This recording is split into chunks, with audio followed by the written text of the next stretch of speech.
kitab Taurat lama ada satu mitos Yahudi. Mitos ni pegangan orang Yahudi. Tuan-tuan, kalau tuan-tuan cek dalam perkongsian saya dalam penaklukan Konstantinopel, Kristen Byzantine dia ada pegangan mitos dia. Antara mitosnya apa? Jika berlakunya gerhana bulan, maka mereka akan kalah dengan mana-mana pihak yang menyerang mereka.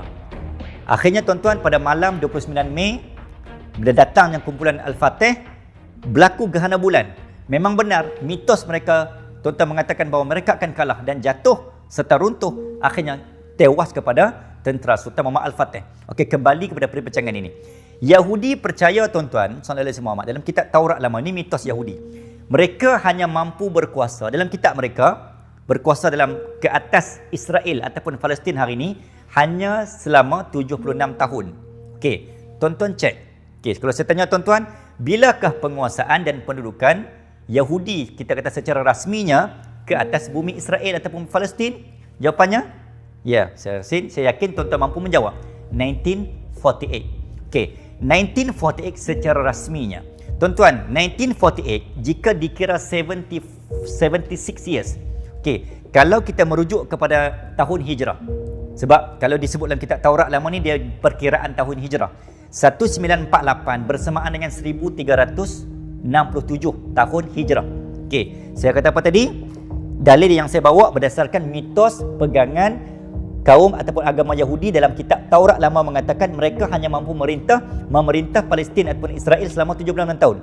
1367 tambah dengan 76, tuan-tuan tambah, tuan-tuan akan dapat 1367 Hijrah plus 76 years is equals to 1443 Hijrah. Kita sudah berada di ambang itu, tuan-tuan. Tapi kalau dikira berdasarkan Masihi 1948 ditambah dengan 76 tahun, tuan-tuan akan dapat 2024. 2024. Jika dikira, ini bukan fakta yang tuan-tuan mesti beriman. Cuma saya bawa ini pegangan mitos orang Yahudi. Okey, yang kedua.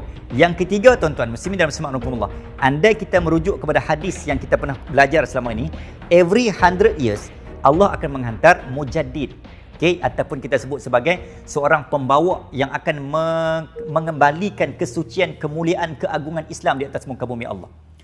Kalau kita kira Islam jatuh bila, tuan-tuan?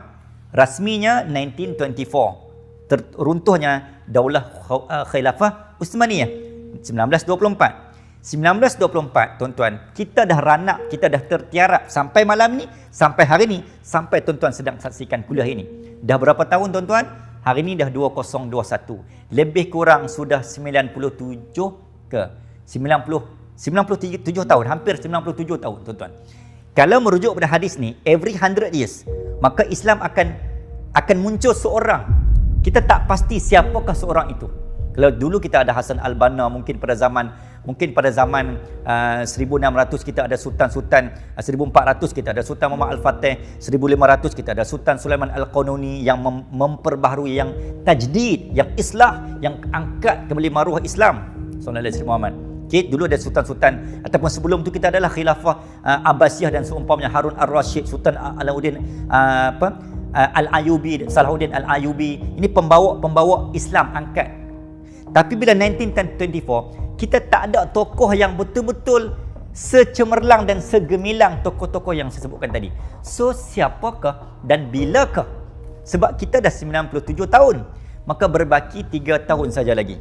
Bila berbaki 3 tahun saja lagi untuk melengkapkan 100 tahun kejatuhan Daulah Uthmaniyah, maka 3 tahun lagi ditambah dengan 2021 bersamaan dengan 2024. Persoalan saya dan kita bersama, siapakah yang akan dimunculkan oleh Allah Azza wa Jal untuk kembali membawa agama di puncak yang tertinggi, al-Islamu ya'lu wa la yu'la alaih, pada tanggal ataupun menjelang 2024 nanti?